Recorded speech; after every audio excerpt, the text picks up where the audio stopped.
to talk about? Perfect keto, right? Perfect keto stuff. We'll talk about. Yep, and we are rolling. Oh, Here we are. hey, Yeah. we were talking about perfect keto. Actually, so you guys know how much I mess around with my diet. I probably mess around with it too much. I probably sometimes switch it up so much that it doesn't even have a chance to work, and then I switch into something else. But I get excited. Years ago, to lose weight in the first place, I did a lot of coffee with like MCT oil in it and stuff like that. And I got into all kinds of kind of homemade concoctions. I'd throw protein in there, and I'd throw MCT oil in there, and different things. But it's really nice when you just kind of figure out something that tastes really good. And lately, I've been messing around with the Perfect Keto MCT powder, Ooh. which is really, really good. They have chocolate and they have vanilla. I'm still trying to work it out on which one's better, Mm-hmm. but they're both really good. And then on top of that, Perfect Keto also has collagen protein, which I forgot to bring some in for you, Andrew. They Yeah, have I know, I'm salted- excited. They have a salted caramel one. They have unflavored. They have a variety of flavors. But Wow.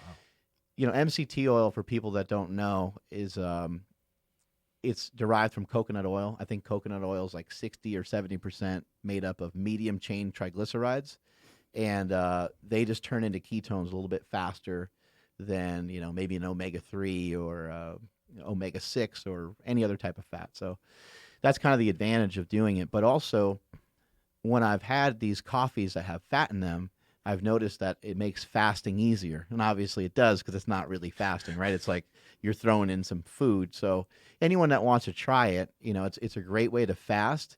Just make sure that it's not a 1,000-calorie coffee that you're having in the morning, because otherwise it'll kind of negate some of the benefits of what you're trying to do. Yeah, and I'm actually about to tear into almond butter brownie keto bar. That's from Perfect Keto.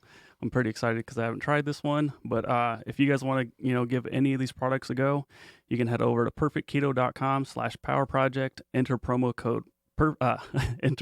code Power Project to get 15% off all Perfect Keto products. I thought you were going to say porno code. Porno. Yeah.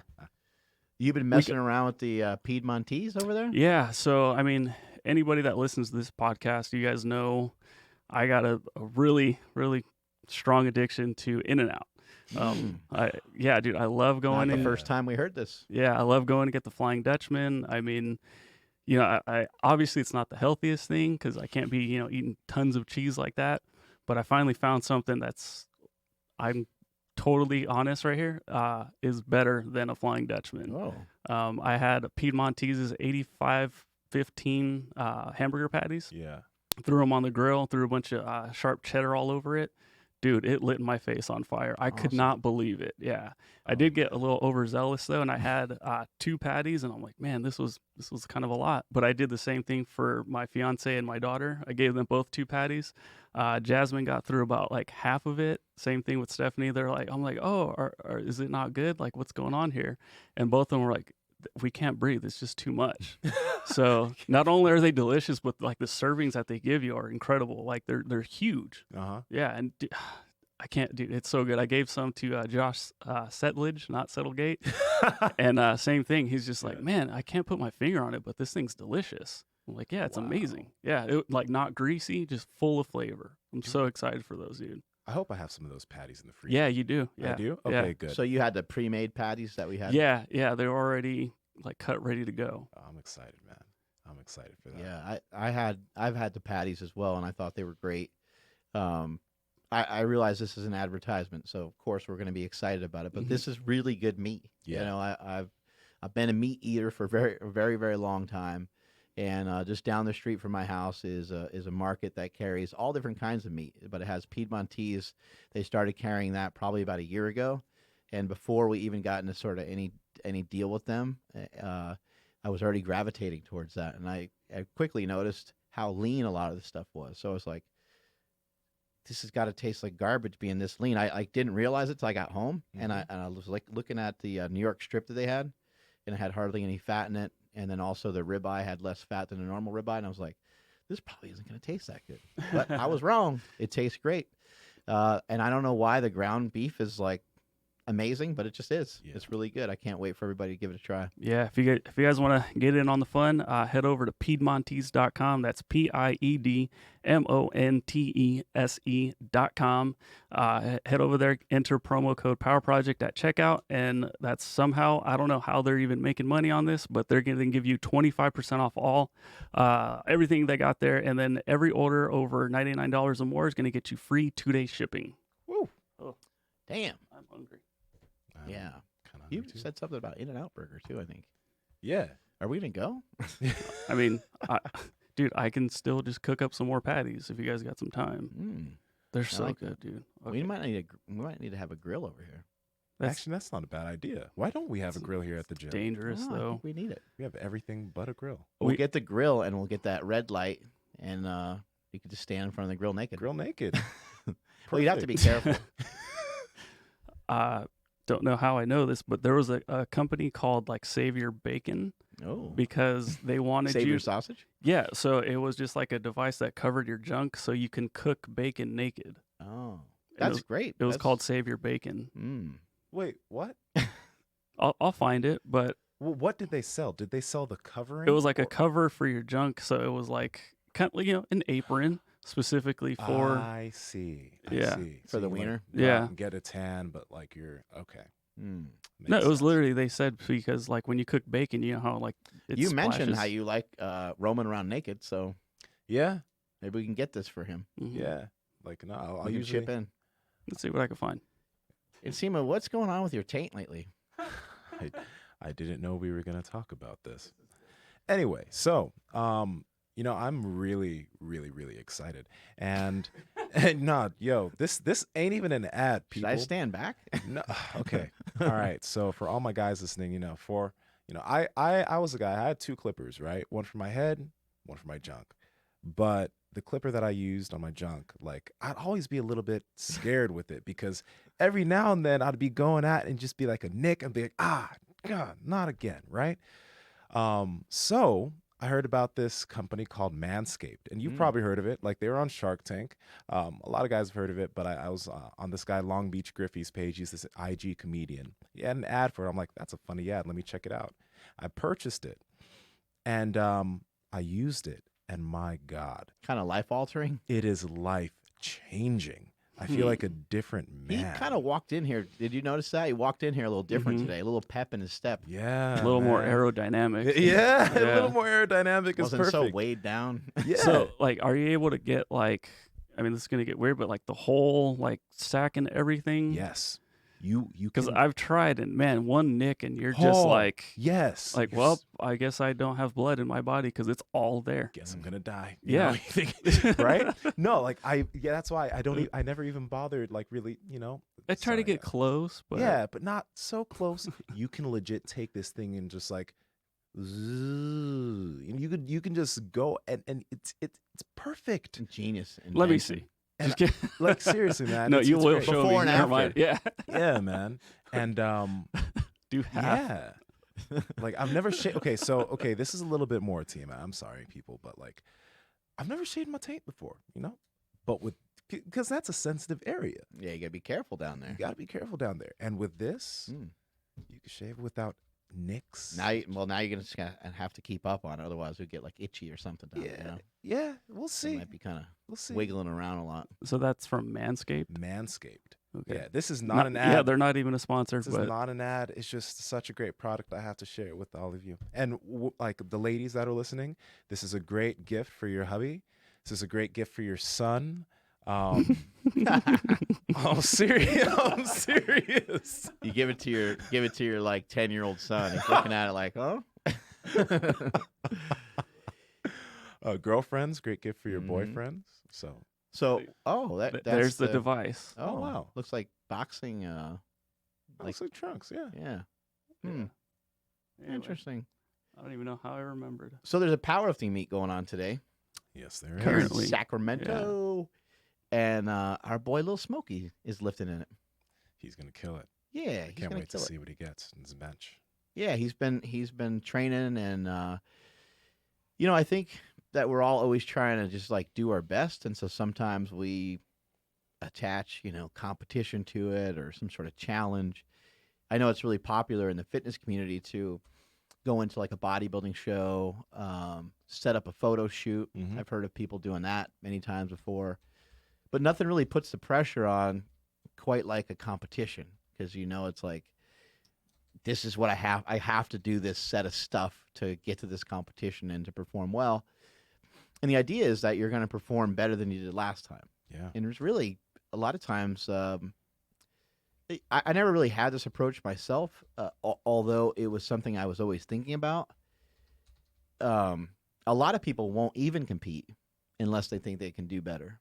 Like, they're just like, there's no reason for me to do them. Like, a lot of people will drop out of competition. They'll start to prep for it, and they kind of realize they're a little bit behind, and they're like, I don't think I'm gonna do the meet, or maybe they end up with some bumps and bruises, and they're gonna be weaker than they were. But I've always just kind of thought it was just, I needed to compete. I needed to get on the platform. So I'd always just go through it, and I've had my ups, I've had my downs. But what are some of your thoughts on competing to like force yourself to do better versus just just training and trying to be strong can sometimes be hard.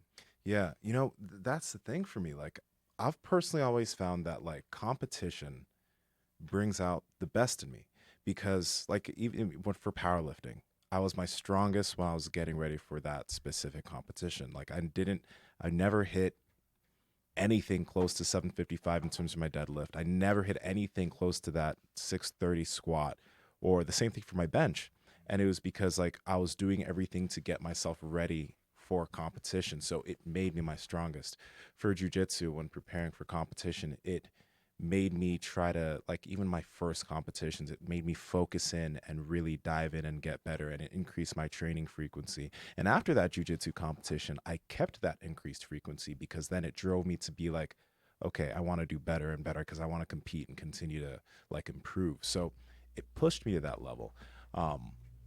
So I feel like competition, or just having something to aim for, can really, and I wonder for everyone if it brings out the best in them, because like when I'm outside of competition, I still do like training, I still like lifting, but there's a different type of focus that's there. I'll say this, training's a little bit more enjoyable when you're not having to get ready for a competition. Yeah, you're not so attached to anything. Yeah. Not so attached. Like even jujitsu, right? Like in jujitsu, when I'm getting ready for a competition, for months I had to zone in on the specific game that I know this is like what I do in competition. Like, this is my game. This is what I'm going to go for. Right. So I stay away from doing a lot of different things that I'd usually like play with. But outside of competition, I play with a lot of different positions. There's no pressure. I just try new things because I know I'm not really getting ready for something right now, so I can experiment. So there's that aspect to it too. Yeah, sometimes the aspect of like not having so much to worry about, sometimes that can help you to have the training feel better, have it be more fun. But usually it's like, no, here's the time. If I'm going to compete, here's the time to like double down and triple down on your strengths. Maybe otherwise you're kind of working on your weaknesses. And obviously it's always wise to bring up some of those weak points. And it could pay huge dividends, but you don't have enough time a lot of times when you're prepping for a competition to really, actually truly fix the weak points that you have, because you're about to undergo some really heavy training. Yeah. And you are building strength, but like 12 weeks, 3 months is really just, it's not that long. So you're going to basically be teaching your body how to deal with some of the weights that you're going to be lifting on the platform. And it's an adaptive process, and it could take a little while, but usually it's not enough for you to think about like, oh, I'm going to work on like my conditioning, and I got to bring my biceps up, and you won't be able to really work on some of those things while you're trying to train full blast for a powerlifting meet, because you'll be breaking yourself down too much. Yeah. Just too many other things to focus on. One thing that I think it does too is it sends a cascade of disciplines down the line. So I think for myself, I've noticed the early morning wake up calls, and mine are pretty early, but they don't have to be that early. But like, if you feel like you're having a hard time scheduling yourself, having a hard time being organized, one way to do it is to try to wake up earlier. And waking up earlier isn't going to be the only thing that does it. What will do it is the cascade of disciplines that come with that. you will start to take responsibility for yourself more, and you're going to be like, oh, it's 8:30. I got to be in bed by 9, Mm-hmm. and it sets you up. And so for me, it makes me lay out my clothes for the next day, which are things that I normally wouldn't do because if I wake up at like 7 or something, it's like, well, I'm not in really any rush. Yeah. And also I'm very like awake, so it doesn't matter as much. But like at 3 in the morning, the house is still pitch black. I can't see anything. I'm trying not to wake up my wife, so I set my clothes up outside of my room. There's these other disciplines that come along with that, and so same thing with getting ready for a powerlifting meet. Maybe even the simple fact that you're just going to stay at a certain body weight is going to be something that's going to help you get to that next level, because maybe you're always 185 pounds, which is just a few pounds above that 181 weight class, Mm-hmm. and you want to compete at 198. Maybe it's just like, hey, you know what? Let's fill out this weight class a little bit. Let's get closer to that 198 pounds. Not an excuse to blow up and be fat, but you can have some freedom with your diet. But again, it's going to set forth a cascade of disciplines. You're going to have to be on point with your food. You're going to have to be on point with your sleep. You're going to have to be on point with so many more things if you're going to be doing a competition. Something I want to ask you, because I know you have a lot of insight about this, is one thing I hear a lot of powerlifters say, especially newer powerlifters, I want to compete, but I don't know if I'm strong enough yet. Right? And we're talking about all these great things that competition can force you to do. But when do you think a powerlifter that's never competed before should think about competing? And should they even worry about like, oh, I can't bench 225 yet or 185 yet? Or like, what do you think they should think about heading into that? I think probably the main thing is just that that they're going to feel good about it, and that they feel like they're going to be like participating in something. And so a lot of times that would take having a coach, because a coach is probably going to be the one that would push you into it. And you may not have otherwise done it so early on in your lifting career. You might be like, man, if I only go out there and deadlift 225, like there's not going to be other people there deadlifting 225 probably at a powerlifting meet. That's actually not true. There's a huge range of people that are at powerlifting meets, especially some of the local ones. Mm-hmm. You'll see 10-year-old kids all the way to 80-year-old men or women lifting.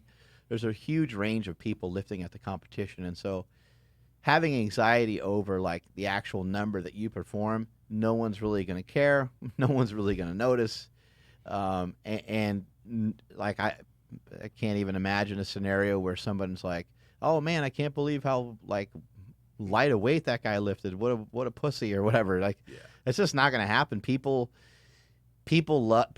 admire how brave people are to get on that platform and actually prove themselves in front of judges rather than just having kind of like this gym lift mentality. But to try to really figure out when you should compete, I would imagine that you'd be lifting for a little while. I don't think it's something where you've been just toying around with it for 3 months or 6 months. However, if you've had prior lifting experience and now you're in year 2 or 3 of your lifting and you just started powerlifting, then it would make more sense. But I would say, probably not in like your freshman year, probably not in your first year of lifting. But anything after that, I think makes a lot of sense. Yeah. I think also if you got like gym partners or something, one thing is like if you're someone who's newer to powerlifting, right? But maybe in the past, that competition drives you. Because something that I've seen a lot is like a lot of people, like they want to do bodybuilding shows or they want to do a powerlifting meet as a goal. You know what I mean? And they want to set it up soon. So, setting up like whatever, maybe like a mock meet for yourself, maybe a few friends at your gym that you guys are going to do. And it's going to be fairly conservative, but it gives you something to aim for before you head towards a powerlifting meet, right? If you know you're not necessarily ready for a meet, at least it'll still simulate that type of, I guess, challenge for yourself. And it'll still get you in that position of, okay, you know what, I got to get ready for this because we all set this up together. It's like 3 or 4 or 5 people. Right. And it can get you ready for something without having to actually get ready for a powerlifting meet because maybe you're not ready to take that step yet. That could be really powerful for somebody. Yeah, my cousin, he's hopped in on some of the competitions that we've had, the ST Classic that we have. He's hopped in on it 2 years in a row, and he wouldn't really like call himself a power lifter, but if you compete in powerlifting, if you stepped on the platform one time, you're a power lifter. Yeah. Same thing with bodybuilding. There's a lot. It's actually kind of interesting because people that power lift recreationally that don't get on the platform, they're probably not going to really say they're a power lifter because they know like powerlifting doesn't work that way. They'd say, okay, well, what's your numbers? And then you'd be like, I'll never compete. And then you're like, yeah, you're not a power lifter, right? Yeah. Bodybuilding, though, everybody always claims they're a bodybuilder. Like, oh, what kind of lifting do you do? Oh, I'm kind of more into like bodybuilding. Now you're like, oh, do you CrossFit or do you do this or that? They're like, no, I bodybuild. They don't really say they're a bodybuilder necessarily, but they're fairly comfortable with kind of using that terminology. Meanwhile, they would never in a million years compete in bodybuilding because it's super hard unless if you're a naturally leaner person, then maybe it wouldn't be too bad. But a bodybuilding thing is a tall order. There's a lot of things that need to get in place for that. But I think the main thing with all this is the competition is a great thing for you to force yourself into some uncomfortable territory that you probably otherwise you just wouldn't do. And it's a good way to force yourself to get better at something in a short period of time. Yeah. One awesome thing that happened after I competed for the first time, just finished my first lift, and then Ryan Spencer came up to me. Like he was judging at the time, but he like chased me down. He shook my hand. He's like, "Hey, congratulations, you're officially a power lifter now." And it kind of hit. I got a little emotional because I'm like, "Oh my gosh, like finally."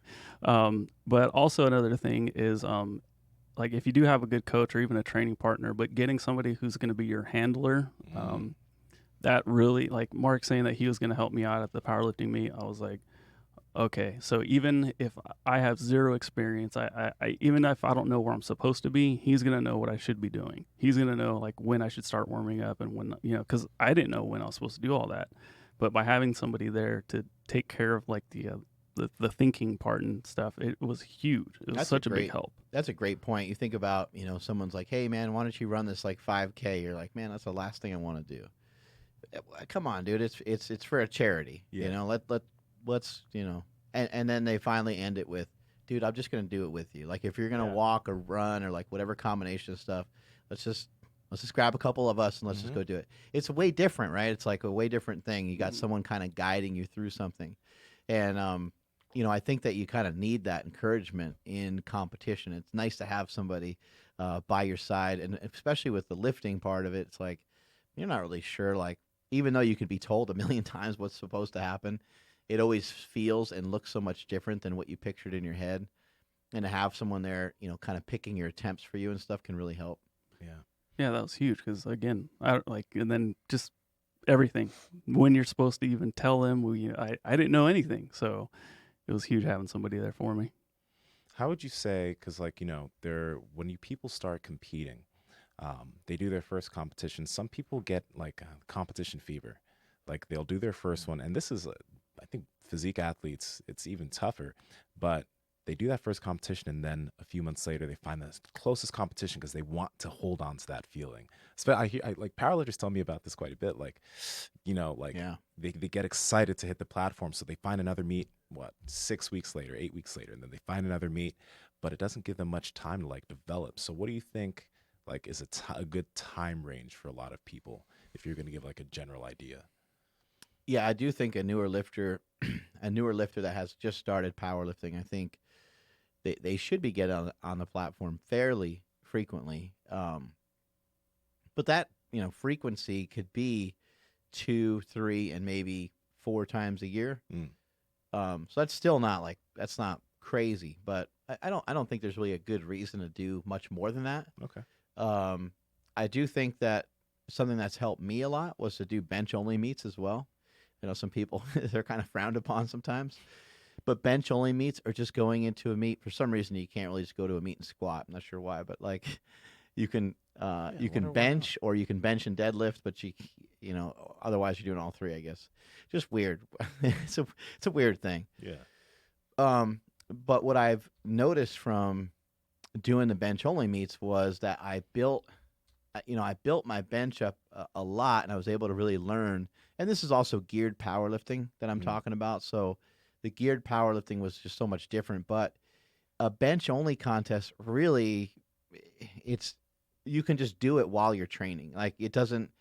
You could just kind of account for it in your training. You don't have to take like a week off or anything. It's like your heavy day. Yeah. It could just be your heavy day, but it's a competition, and it's something that needs to be treated a little bit differently than what you do in the gym. But I competed very often, but it wasn't for that long. It was kind of a shotgun approach.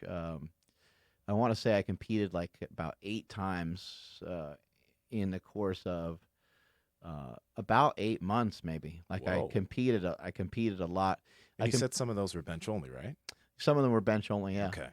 It was also around the time I was going towards single ply lifting, so I went from double to single ply lifting, and I actually I competed in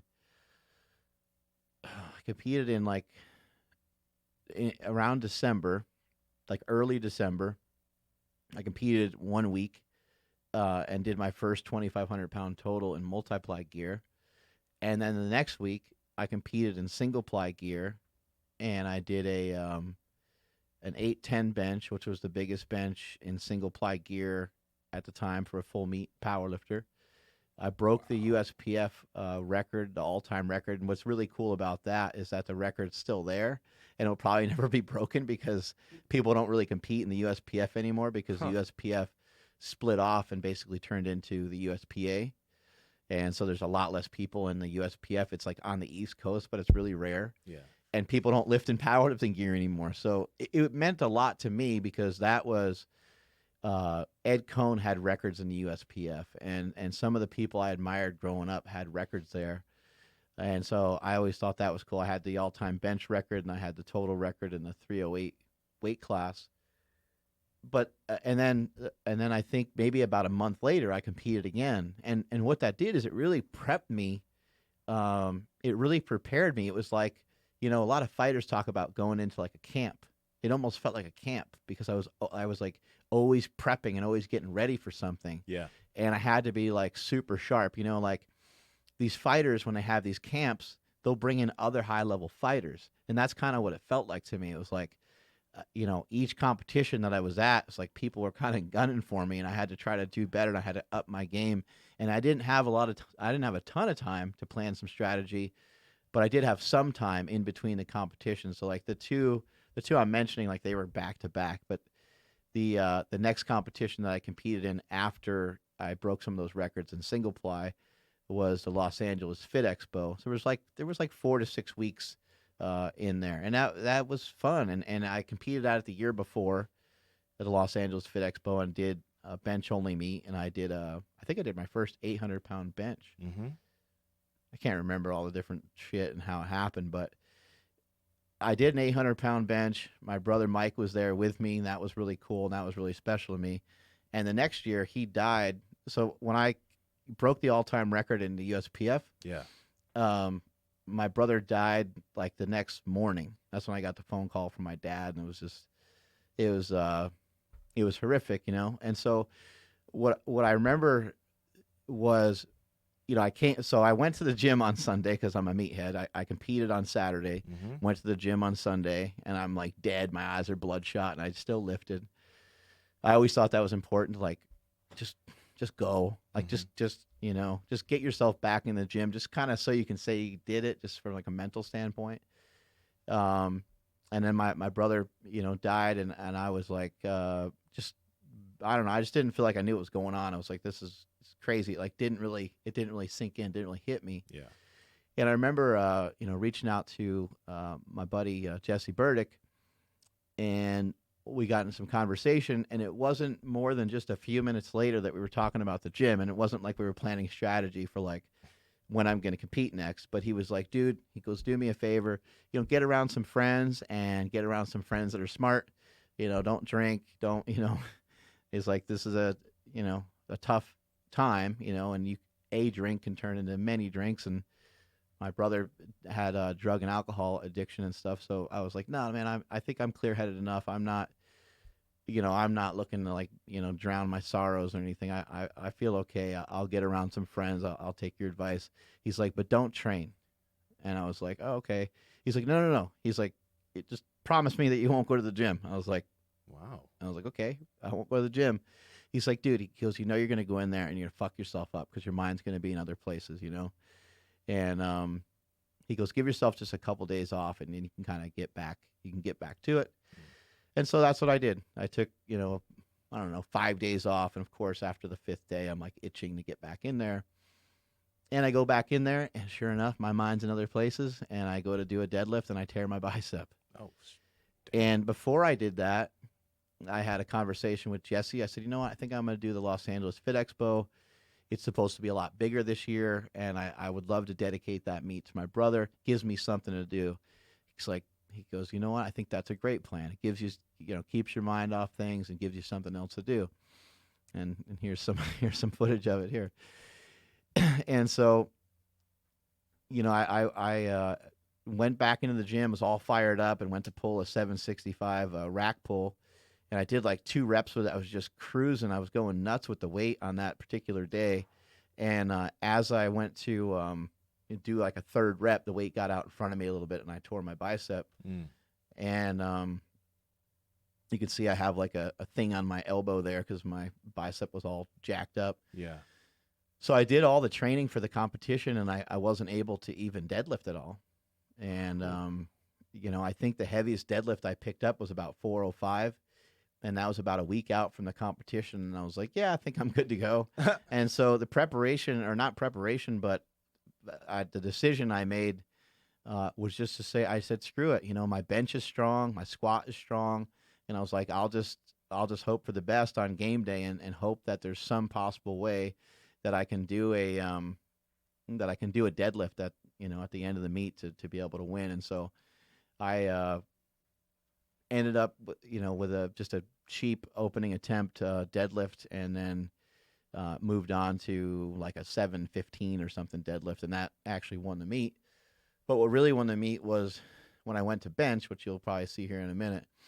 I'm not sure if it's part of this footage, but I did an 810 bench, and I remember walking past Charles Bailey, who was one of the stronger lifters in the world at that time. He was kind of the favorite to win this meet. He just looked at me and said, the meet's over. He's like, everybody can just go home. And I would just remember being like, he's right, man. The meet is over. All I got to do is, hit a halfway decent deadlift, and I can get out of here, with a victory for my big bro. So, having, putting myself in all that, it allowed me to, as I've been saying lately, lift through it, right? It forced me to put my mind somewhere else and rather sit around and cry about my brother's death. It was like, my brother's the one that started all this shit. He's the one that got me into this in the first place. And how cool would it be to honor him by continuing to lift? So, setting yourself up for a competition, I couldn't quite get that weight all the way down. You see how crazy the bench shirts are, how tight they are. But you get the idea of like, and the reason why we talk so much about fitness, the reason why we talk so much about lifting is it's way more serious of a thing than just like, oh yeah, I think I'm going to go do that. Sometimes you're doing it for some pretty crazy ulterior motives that maybe somebody doesn't know about. Sometimes it's just about being leaner. Sometimes it's just about being stronger, but sometimes it's about doing stuff for yourself from a mental standpoint. Mm-hmm. Here's the 810 bench. Got that old crew with me. Got Juan there, and I think Big Roy might have been with me on that day. Treston Scholl with the Treston Scholl lifting off for me. Gordon Santee, he's still that's Treston. He still judges competitions. Here's that 810 bench, a little bit crazy. Yeah. Oh, and Juan's hair is brown. Wow. Yep. And I think right here I walked past Charles Bailey. Where is he? There he is. Yep. He just said, it's over. Yeah. He sat down next to me. Oh, man. That's crazy. You know what? Like when you said that, Jesse said, don't lift right after that happened. That was really good advice, because to be perfectly honest, like I would have like my immediate thing would be go to the gym and just go. I wouldn't think that. Yeah. And he just meant for a couple days, you know, he knew I was going to, go into the gym, but like he just I think he was picturing me trying to like squat heavyweight and be all hardcore and try to suppress everything. He's like, give yourself a couple days, go ahead and be sad about it. Go ahead and cry about it. Go ahead and talk to some people about it. And then, go from there. And it's great to have a friend like that. And Jesse was even like, hey, man, maybe you need to go get some help. Maybe you need to go see like a therapist or something, which I didn't do, but I was open to it. And I was like, yeah, and I have been a therapist before. And I think that everyone's always so close-minded to it. And it's like, man, what that can do for you. And it's so simple. Like all a therapist really does, they have you say something. And after you say it, they sort of repeat it back to you. Like, have you ever done that before?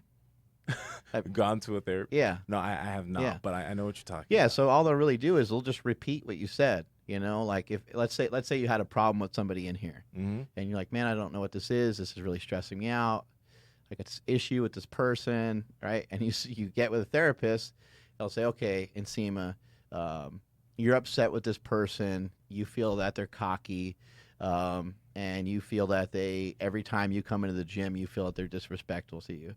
Once you hear somebody repeat that back to you, kind of start to go, oh my God, like that's a little bit of irrational thought on my part. I could probably do better, It just gets you kind of thinking that way. So anyway, that's a little off topic. No, I have a friend that's done that for me. Like he's older than me quite a bit, but he's done. Yeah, that it could for be me just a friend that does that for you. Yeah. Yeah, but like he's very in tune with that type of stuff. So like he'd repeat stuff back to me and make me think logically about certain things I may have not been so logical about. Like that's pretty much what they do.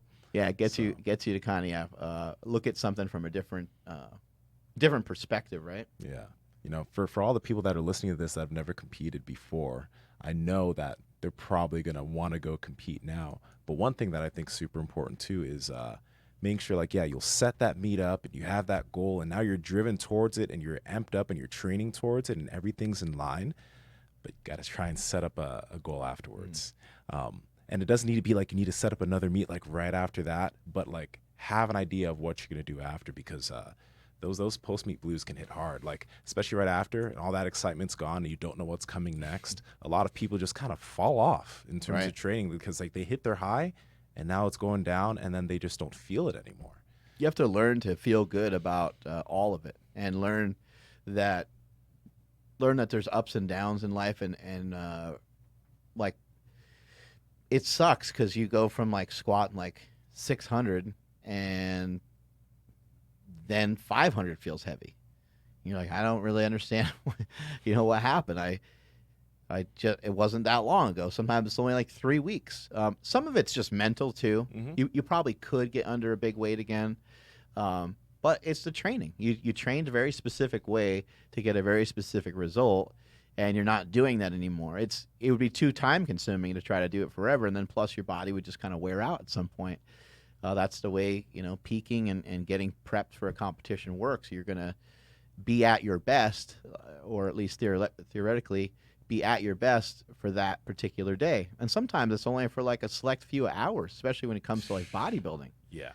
Like how bodybuilding, it's like 3 minutes or 2 minutes on that stage. Yeah, it's not very long, and then you eat a donut and your body doesn't look the same, right? Some people grow and they sometimes will look a little bit better than they did on stage, but for the most part, your peak condition, if you have a coach that knows how to help you or you know how to help yourself, it's just it's not going to last very long. But I love what you said is like have another goal, have something else set up, because how hard is it to just be like, I don't really know what I'm going to do next. No, exactly. Like for example, bodybuilding, after you step on stage, you're super lean, you do your show, whatever results you get afterwards, if you don't have any other goals, you might like you were mentioning this before, if you don't have any other goals, you might just balloon up and gain a bunch of weight, right? But maybe you should have a goal to, okay, I'm going to gain some weight, but let's just look to gain maybe 10 to 15 pounds and keep it there post-show. Just hold it there, and maybe don't sign up, especially for physique athletes. It might be a good idea not to compete for a while, because like both powerlifting and bodybuilding have these two ideas that are the same. For a powerlifting peak, it's tough training leading up to getting to the platform. You get on the platform and then you taper off from there. Training gets a little bit easier. bodybuilding, it's a tough diet. It's a really just like tough few weeks or 12, 16 weeks. You hit the stage, and then you become a little bit more lenient. But it's meant to be a small period of time. You're not meant to be doing that for forever. So you gotta give yourself time to do something else. Whether it be with like after competing in powerlifting, you switch up some movements, you do some front squatting, maybe you have some different goals for your lifts in the gym, and then maybe for bodybuilding, maybe you have some goals in terms of maybe gaining a little bit of strength and not gaining too much weight. But it's a good idea to have these things set up so that, I mean, they're smaller goals and maybe they're not as substantial as hitting the stage or hitting the platform, but they give you something to aim towards so you're not aimless and you just fall off the wagon. You know, you mentioned a lot of really good things there, and I think it's rare to see people like want to grow anymore. Like usually people are trying to like strip down. Usually people are trying to like lose weight. Usually people are trying to like lean out. And how cool is it to be like, hey, after this, I'm going to be doing this next.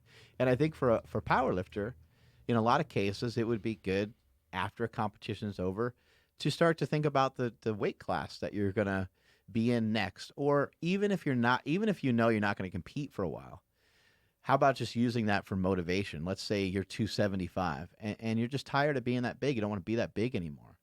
You can start to think to yourself, you know what, I'm gonna start to work my way down to about 250. I'll be within striking distance of that 242 class. Mm-hmm. The focus right now is not so much on being strong. The focus is going to shift towards seeing if I can lean out, see if I can get some body weight off me. And you can make a decision that way. And another way you can make a decision is to say, you know, if you're a bodybuilder and you get done with a show, say like, I got lean for that show. That was great. I would love to see what everything would look like.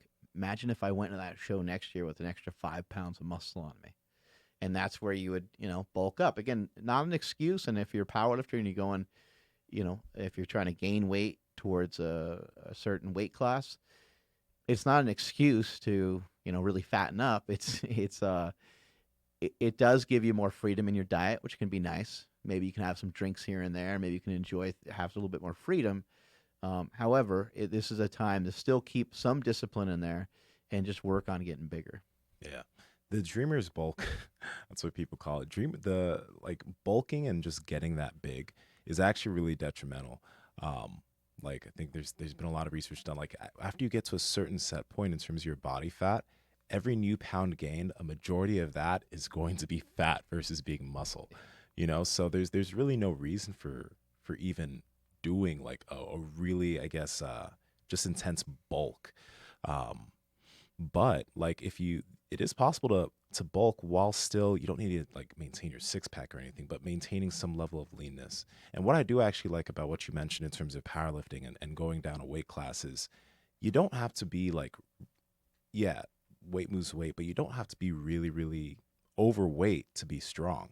That's a really good goal. Like, let's say, yeah, you did compete 275. It's a really good goal to want to compete in 242, but see how strong can I be at that lighter weight? Maybe you could be stronger. A lot of people with enough time and training could end up being potentially stronger at that lighter weight class with enough time than they were. And then if they did go back to 275, they'd be even stronger then. But well, and there's different strengths, right? Like when we're talking about strength, especially in this scenario, we're talking about your performance in the gym and your performance on the platform, right? mm-hmm.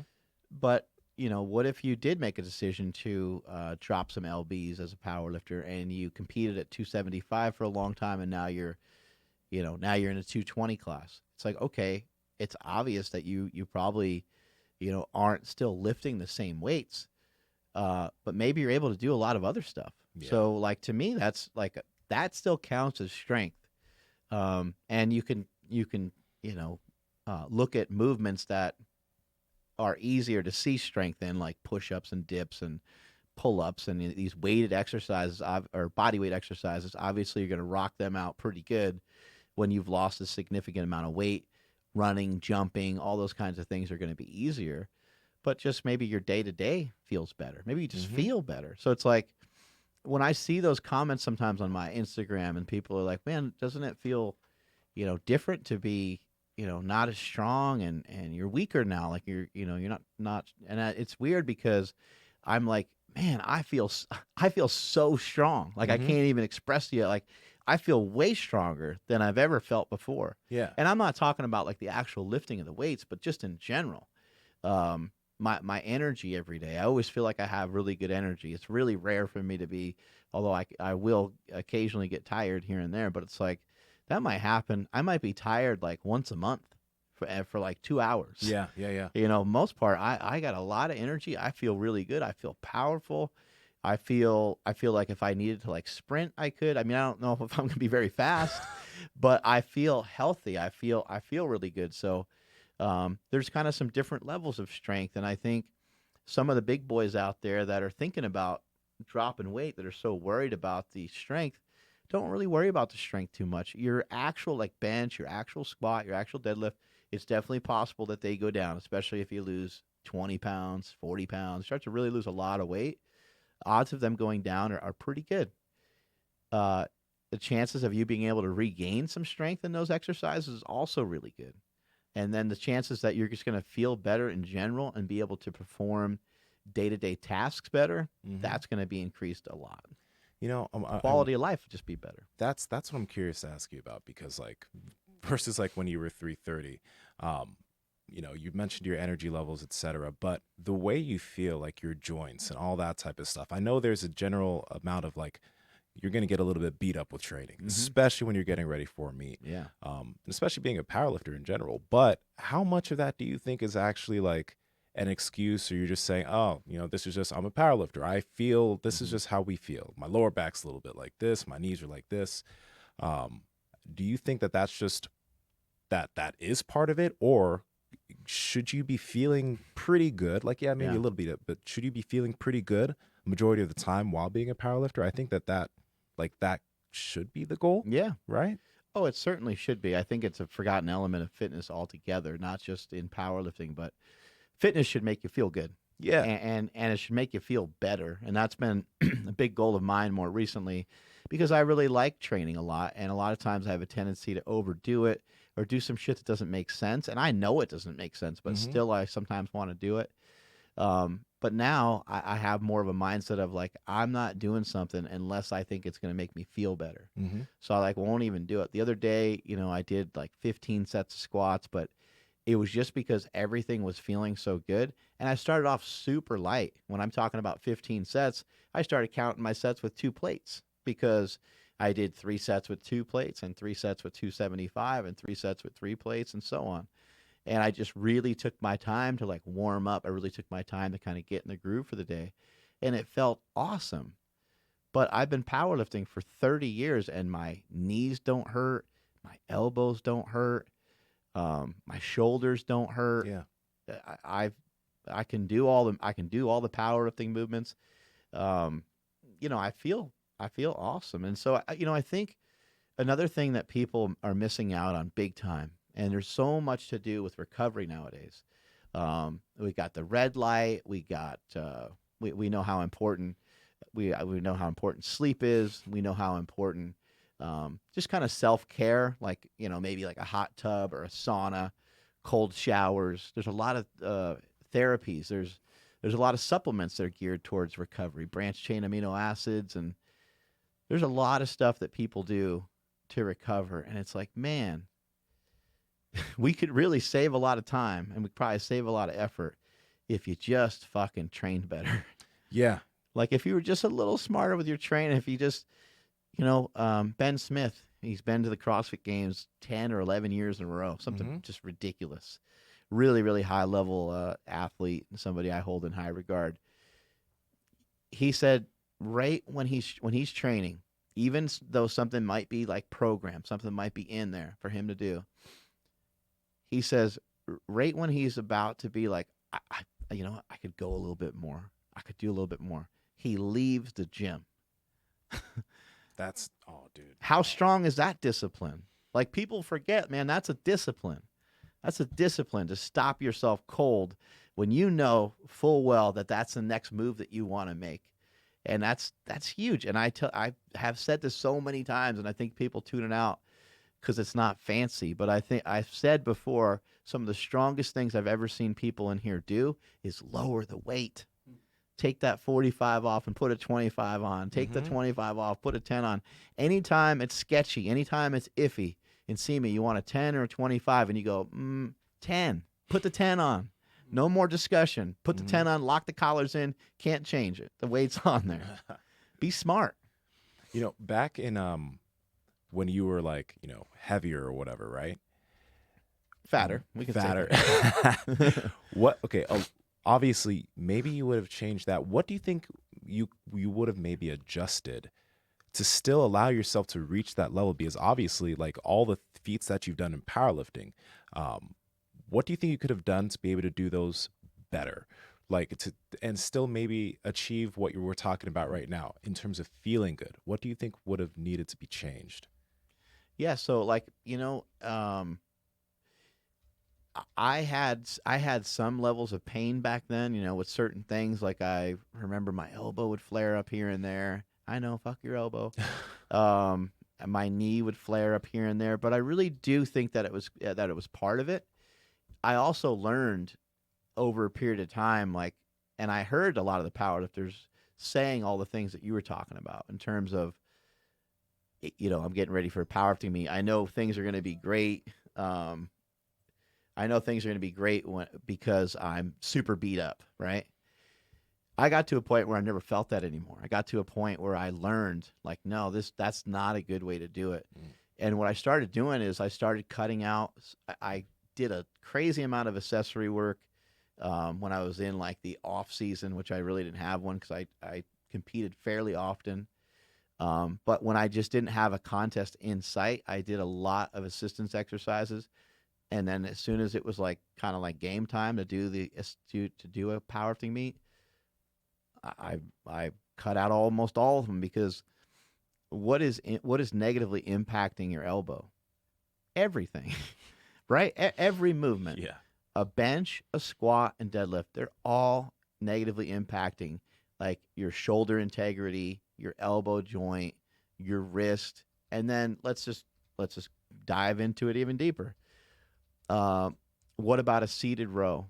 What about like a lat pull down?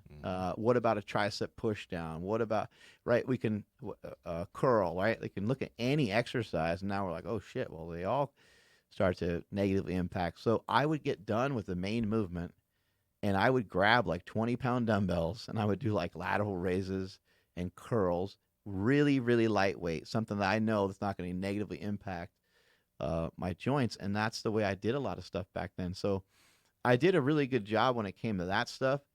Where I sometimes messed up was sometimes I'd go for it too often, from one training session to the next, because it was like scheduled, and I just forced it. But I learned from that as well. And then the biggest problem I had with my lifting career was I just didn't sleep. I had a good 4 or 5 year span where I was just not doing great with sleep, but I would try to make up for it with a nap here or there, or I'd try to make up for it by, training. I didn't train as early as I train now. So looking back at it, if I could have like changed anything to do better, I could have stayed in better shape. I think that actually would have helped. Yeah. Because I would have been in better condition. I could have recovered from the workouts a little bit faster. I'm not saying like I should have stayed really lean or anything, but I could have stayed in better shape. And I think staying in better shape would have helped me sleep better. Okay. No, that's I think it would make a huge difference. Yeah. Yeah. One thing that I'm starting to like, well, I have been doing this a lot recently. Someone just sent me a DM saying, when we think a lot about lifting, right? People wonder about rest days, etc. And I don't necessarily think, I think there are rest days, but I think those days, if you can and you have the time, you can still head into the gym and just do some like very light work, still get some blood flowing, still do that. You don't need to lift heavy. But I don't have any, I guess, days where I'm not doing something anymore. I think that you can still make a lot of progress, stay injury free, but just maybe 2 of your days or even maybe 3 of your days that you're in the gym or doing whatever in terms of fitness, just have those be much lighter, low intensity days, and they can help your recovery, but you're not just doing nothing on that day. I think that's better than just sitting around and not doing anything at all. I think a scheduled day off might be wise for somebody that feels like they're really in there tearing it up all the time. You're right. So for that kind of, not one person, but that type of person that is just like, you know what, I'm too dense. I know if I go, I'm gonna annihilate myself. Then that might be a decent reason on why you shouldn't go, or why you should look for something different. Maybe, maybe get out on your bike, or maybe go for a walk, or maybe just do something different. You're still exercising. For you, it might be jujitsu. And I think what I've been doing lately is just saying, like, rather than saying like I have a day off, I'm like, I'm just going to go for like a longer walk. It's just, it's nice to have something every day, have some form of movement. The human body was designed to move. And so I like what Nsima is saying too, is you can lift every day. I've done that a lot. I've done that very often. But if you're in there and you're doing 6 or 7 exercises every day, that's probably not in your best interest for you to really grow and become like what you're looking for. If you're somebody that likes to do 2 or 3 exercises, or maybe 4, you could probably get in there every day and probably, just be like, I'm going to train some shoulders. Like, there's always stuff to work on. You were doing some of those rear delt exercises yesterday. And it's like, how great would a workout like that be, where you superset that with some rotator cuff work, and maybe finish up with some tricep work, get a little pump. And look, lifting does so much for your brain too. I talk a lot about like the 10-minute walks and stuff like that. And, what I feel it does for me in terms of my brain and how I feel. A 10-minute pump, go in there and get a 10-minute pump. It makes you feel so good. You get that burn going. It's almost like, it feels like a rush of endorphins going into your brain. It really does. And you know what? Like, I'm so happy that like we've been talking about 10-minute walks, or you've been talking about 10-minute walks on this show for so long. Because in the past, like, I'd hear it, I'd be like, yeah, it's cool, but I never really did it much. But now I like look forward to walking every single day, because like I get to like think so much. It makes like I think of new things every time I go on these walks. Just new ideas come, and I just feel so good. And then when I actually need to do something or get to work afterwards, I feel so like driven towards actually doing that because of that walk. We just talked about this in the last episode, but it's I'm happy that I look forward to walking these days. Anybody that has a job and they're, feel tired middle of the day, they just ate a big old lunch, maybe it's something that they shouldn't have eaten, get outside and go for a walk. You can feel totally shot. A walk, in my opinion, will feel better than a cup of coffee. What it does for you feels so good. Now, if it's like cold and rainy out or something, might kind of suck. But if the sun's out, that we're here in Northern California. The sun's kind of always out for us, and you get that warmth on your skin and you feel it. It's just it's something that, like, if someone would have talked to me about it 10 years ago, I would have been like, get the fuck out of here. Yes. I'm not 70 years old. I'm not going for a walk, you asshole. I don't need to actually use my legs. No, it's something that can help make you feel better. Something that can kind of wake you up. What you got over there, Andrew? Not too much. Been a little woozy though. Oh. Yeah, that's why I had to run out. Oh, man. Did you why are you feeling a little woozy? Did you have to take a dump? Yeah. Oh my God. I was holding it for too long. Yeah. Oh. Yeah. Well, you could have tried a butt plug. Well, I had to pull it out too. I think those would Maybe that might space things out a little bit. Maybe it messed things up a little bit more. Yeah. Yeah. And Nsima, you know what? I'm curious about this. So, like, what time do you usually go to bed? It's usually between 10:30. Late now, my late time is like 11:30. I try to always be in bed before midnight these days. I used to be like months ago. I used to like there'd be some nights where I'd go to bed around like 12:30 or something. But I really don't want to have to get work done late anymore. I try to be in bed early because nowadays I'm always up at like 6:45, 6:55. That's the time I see on the clock every morning. So, yeah. How do you feel like, let's say, a couple shifts happen in your day, a couple things happen in your day, and you get to bed at 12:30 and you wake up at 7:30. And let's say it happens, 2 days in a row or something. Like, how do you deal with that? Because I think a lot of people, they deal with this, bouncing off these competitions, and they deal with this on their off days. They love the discipline of the whole thing, right? They love the discipline. They love the grind, right? but we all get kind of thrown out of it every once in a while. And you're talking about like when you come off a competition, how you're, a few weeks later, you're not as strong. How does somebody be okay with that? How do you be okay with, you had a couple days that were just off, your schedule's off, your eating's off. Like, how do you talk to yourself? How do you say, Nsima, dude, like, this is totally fine? So I think for me, the fitness stuff is easier. Like even not being getting ready for a jujitsu competition. Like let's talk about currently. I'm not currently. There's no competition coming up that I'm absolutely getting ready for, but I know how like jujitsu makes me feel in terms of training afterwards. I know how much I enjoy it. So it's I don't I don't like. I mean, I enjoy the process of just training, the process of just going there and doing that. I enjoy the process of just coming in and lifting, even if I'm not, going up to 600 or something in terms of my deadlift. I just like doing those movements. So I've fallen in love with like just training itself. That I think it makes it easier. Like yeah, when I'm getting ready for competition, it's cool that I can get so focused. But outside of that, which is a majority of my training, is not getting ready for competition. I enjoy that a lot.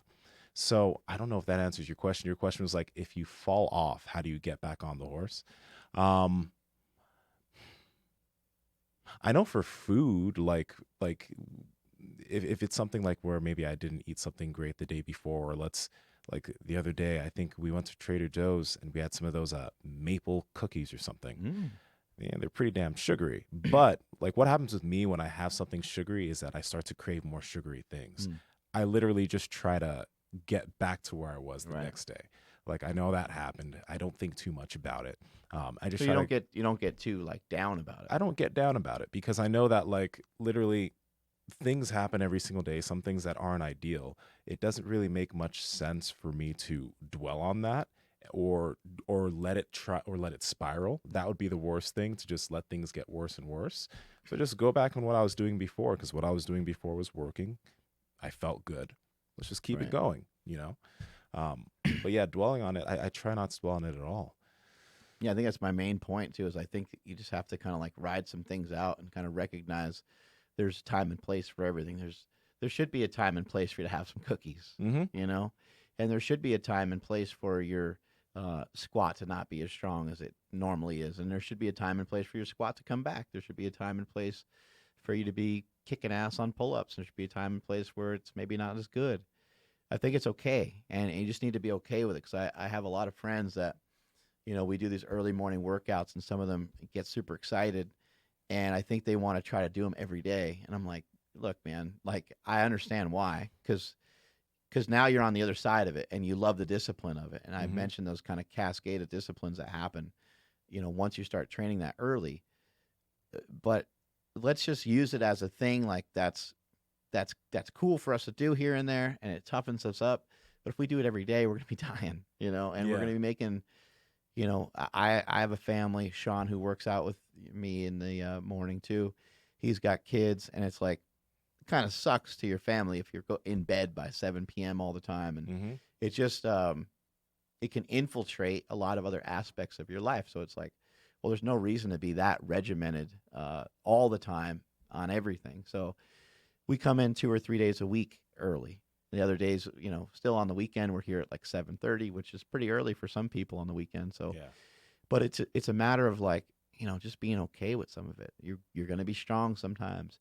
You're going to be a little flatter sometimes. You're going to be a little fatter sometimes. You're going to be a little veinier sometimes. Mm-hmm. You're gonna just go through all these processes. So, anyone that gets too bummed about it, you got to really start to put your energy into something else, something more positive. Yeah. Yeah. It's just like fasting too. Like I don't fast every single day of the week. Like I could, but that's just like too much. You know Mm-hmm. what I mean? It's good to have some days where not that like you just go crazy in terms of food, but you just don't fast. You just eat, go about your day. It's not a big deal. Just go on to the next one. I think that's important too about fasting is like if you're getting in the habit of doing a lot of fasts, start to pay attention to your behavior 2 and 3 and 4 days later. Mm. Are cravings starting to kind of nail you out of nowhere where you're like, I don't know what this is. Why am I having these urges? Maybe the restriction was too hard, and now your body's your body's like, human body's intelligent, man. Yeah. It's going to be like, dude, you owe us. Mm-hmm. You better eat, man. You know? And your body might mention it a little bit here and there, and then by like the end of like 2 weeks of you not treating it the way that you should, your body's like, no, we're doing this, man. And there you are, drowning your sorrows in a bucket of ice cream. Oh man, no, that's super true. Yeah. Crying. Do you guys find that if you do, fast one day, don't fast the next day, is it like that next day, is it a little bit harder to get back to? You mean get back to fasting? Like just get back to like not being hungry while you're fasting? No, I haven't really noticed too many difficulties with shifting back and forth Mhm. between it. I do sometimes, like, there's been some periods where I take a few days off of fasting, and then when I go to fast again, I'm a little bit feels like I'm a little bit hungrier than normal. Mm-hmm. And it feels like the urges kick in a little bit more. But the thing that I love about fasting is how black and white it is. It's like the cheat is if you eat, you know? Yeah. And the only time I've eaten during that is like a couple times I just didn't feel great. And I was just like, and it was just my stomach was bugging me, and I don't know what happened, but something, my stomach was bothering me, and I was like, I should probably just eat something. And so I did, Mm-hmm. and I was fine. Yeah, no, I haven't. Like, I noticed that in the beginning when I first started like implementing fasting into the diet. Like, when I wouldn't fast, the next day would be tougher. I don't notice that anymore.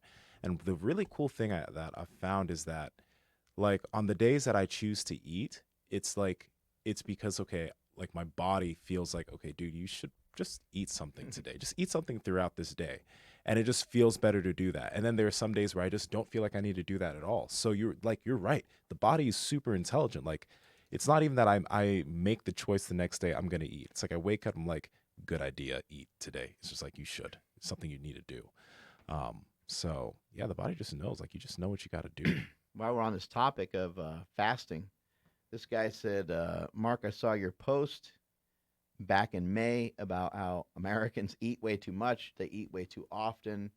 You talked about obesity, and you talked about how you think that if people only ate twice a day, it might be a pretty good fix for them, even if they didn't really change too many things about the food that they ate. And I think from what he's talking about, from what I recall, Mm-hmm. is I still did have suggestions towards fairly healthy foods. Um, but I was kind of thinking along the lines of, like, if you ate twice a day, you would probably value the food that you're eating a little bit more. And if you ate like steak and rice and potatoes, it's still you're still going to be eating less than you normally would if you only eat twice a day in this scenario. And I also mentioned something to the effect of, I think if you were to eat like once or twice a day, that you're probably going to eat like about 25% less than you normally would. And these are all just like hypotheticals. I don't know what people are going to do, but I would imagine that you'd stuff yourself pretty good with those 2 meals, and you would feel pretty comfortable. And as a result of it being less overall food, you'd probably start to lose weight. So this guy said that he did that, and he lost 100 pounds. When did he start this? He said in May. May, June, July, August. Whoa, dude. But I think that he must have been on a diet before that. Okay, yeah. I think overall he lost 100 pounds. But wild, he just said that had the hugest impact on him. Mm-hmm. And it's like, sometimes it's just this one thing. And on this podcast, what if that one thing for somebody was us talking about intermittent fasting? Or what if that one thing was us talking about 10-minute walks? Like, I always think that all of this should always start with movement first. You always start with movement, because I think the diet thing is so hard for everybody. And obviously we want to impact what you're doing at home too, because then you're not going to see the results of everything that you're doing in the gym. Mm-hmm. But at the same time, I think we can recognize, man, we can all put our hands up and say, man, I agree. Like, it's hard not to eat pizza. Yeah. Like, we can all understand that, right? Mm-hmm. I think the really cool thing about him, though, and I think it's something that a lot of people can take from that, is that with a lot of these changes that come from like to lose weight or lose body fat, a lot of these changes happen because of just better food habits. Mm-hmm. Not even that like you're counting your macros or you're doing something super complex or you're adding in all these different micronutrients into your food, even though over time it's going to be good to do that. The biggest thing could just be, like he said, just eating 2 meals a day, having the habit of just eating 2 meals a day and not eating much in between, right? Or taking walks during the day, getting better sleep. Like these are habits. These aren't complex things. But if you can implement simple habits like 2 large meals each day, um, taking multiple walks each day, you're probably going to be able to drop a good amount of body fat. And then that is going to cascade, like we've talked about, into a lot of other different beneficial habits that's going to allow you to push that more, Right. you know? So those small steps, those small additional habits are going to make the biggest difference. When you usually fast, you normally eat like twice, right? Yeah, usually twice, sometimes once, but you like nowadays it'll be maybe 2 meals. Your eating window is probably like 4 hours or something. 4 to 8. 4 to 8. It So just if kinda it's depends. 4 hours, it's a one big meal. Mhm. But if it's 6 to 8, then I'll get in 2 meals. Mm. Yeah. And that's been working great. Like I like not having, or most days I don't eat way too late anymore, and I like that cuz my sleep's a little bit better with that. But yeah, I like that. It's a really interesting thing. I think that you know, we talk about it so much, and I apologize if you're like, I can't handle it anymore. We get it, but I'd love for people just to give it a shot, give it a try. I think if some people listening to the show, were to try a meal at, somewhere between 2 and it depends on when you go to bed, around 3 or 4 p.m., have a meal, and then have another meal, around 7 or 8, and then shut it down. If you'd like to try to, have your fast start a little earlier before you go to bed, then you could kind of just shift those time domains a little bit. But it feels really good to kind of have. For a while, I was doing kind of basically just 2 meals, and that felt really good. I would sometimes eat something small before I'd leave here to head home, Mhm. or sometimes I would just get home at like 3. I would have a meal, and then I'd eat again at like 5. So I'd Yeah. eat at 3 and then 5, and that felt awesome. Yeah, man. And I felt so full and so satisfied too. Mhm. And again, I was still probably eating a lot less overall food, but I was eating stuff that was really healthy, and it just felt really good. Yeah, and one thing that like I guess this is more so just my opinion now. Back in the day when I used to eat like what 6 or 7 meals a day, right? 6 or 7 small Mhm. meals a day. I couldn't imagine like even doing something like that now and enjoying it. Like that just seems so weird to me. Like having to eat 6 meals Yeah. and having all like it just doesn't. I would not enjoy that lifestyle at all. You know what I mean? And would it just like there's so many other things to do, but I'm worrying about this next little meal. Or maybe if it's prepared, then I'm just taking a break to eat, then Mhm. moving back to something else. So like it's just I don't know, just that access to consistent eating. I don't know if it's always the best idea. I know everyone's going to do different things, and if you eat a good amount of calories or not too many, you can still keep the weight off or keep your body fat low if you have 6 meals. But just the lifestyle of that is not I don't dig it. Something that makes a lot of sense to me is that you're gonna you basically we all end up sleeping at our home every day, right? Mhm. Some exceptions, you travel, right? And so sometimes, like if you travel, you may not have the opportunity to cook. You might not be in a place that you can cook at. You might be in a hotel or something like that, right? But for the most part, when you're home, think about just eating when you're home only, right? And having that be your option if you have a standard kind of like 9 to 5. Now, if you work from home, that might be a little bit tougher, but it kind of a cool thing. Like when your work's done, when you get home from work, your reward is like now it's time to eat. And I think it's a great thing where you're like, shit, man, I get to kind of like get after it. Now, what I would just warn you against is just that you might want to eat something before you even leave your office because you might be in like a frenzy and or you might shop on your way home, which is just not great. Yeah. You can end up with a lot of shit in your cart that you didn't plan on. But I think the other thing that this does, by reducing the overall amount of times that you eat, it's a great way to trap yourself into just eating less. So, I talked a lot about like low carbs on here many, many times. I think that you end up in a little bit of a lower carb situation if you're trying to fulfill some of your micronutrients and some of your macronutrients. Mhm. You might eat rice, you might eat potatoes, you might have steak, you might have some veggies. But if you just think in real basic terms of like just normal healthy nutrition, we're not talking about carnivore, we're not talking about keto. Um, there's a lot of things we can disagree on, and then hopefully we can find some middle ground in agreeing with, most meals should have some form of protein. We should probably have some starches. Like I as much as I like low carb style diets, I think that having some starches is a good thing, is fine. Vegetables, I don't think vegetables are killing people. I think vegetables are okay. They may bother some people's stomach, but in general, I think vegetables are a great idea. Yeah.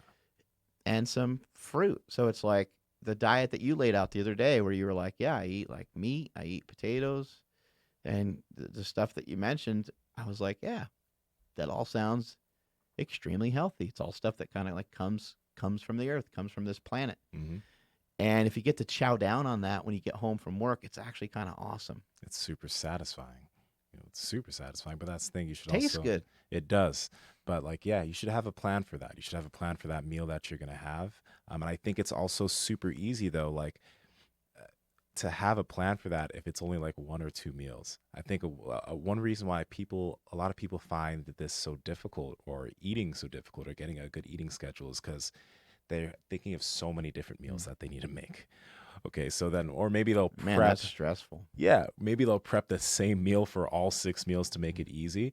But a lot of people are like, I can't eat healthy, because they're thinking they usually eat 5 meals. It's like, what healthy things am I going to eat for 5 meals a day? But if you're only thinking about 1 or 2 meals, that's going to be a healthy meal. That's a lot easier than spreading it throughout your whole day. Couldn't have said it better. That's 100% correct. You got less decisions to make. Yeah. So therefore it's easier. Yeah. I mean, it really truly is.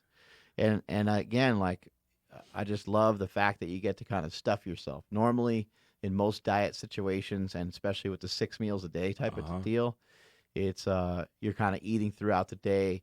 You're not going to really ever feel all that full. In this case, you get to kind of load up and be like, oh man, that feels pretty good. But I do agree too. I love that you said still have a plan for that. Still kind of like know what you're going to cook. You could also, when you cook these meals, just cook a certain amount of it. So that way, you don't have such a surplus. But it's you just have to cook once a day. Mm-hmm. Like, I can't really think of too many people that don't have time to cook about once a day. I mean, that sounds plenty reasonable. I can understand if you don't have time to cook 4 or 5 times a day, but to spend some time, throw your steak in a cast iron and throw it in the oven, and 30 minutes later or 20 minutes later it's done. I mean, it's not that hard. It's not. Like, honestly, when I started doing the whole fasting thing and minimizing my meals, before that, I would prep meals on other days because I was eating more frequently. Never had to prep since. Right. Never had to prep at all. And that's such a weight lifted. Like, I know that, like, I'm not working a 9 to 5 or anything, but even though I wasn't, because I was eating so many meals a day before, I'd have food prep for other days beforehand. I did not like that. But like now, I still eating great amounts of food, but since it's just single meals, it's much easier to deal with. And I mean, I can imagine if it's easier for me than someone who has to work a job or someone who has kids to deal with, etc. That's got to be so much easier for them. I don't meal prep either. Yeah. You know what? Fuck it.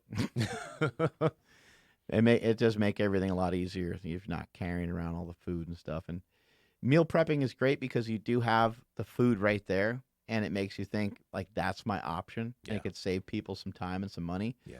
But you really want to save some time and money. Just don't eat. That's all the time we got for today. Strength is never weakness. Weakness is never strength. Catch you guys later.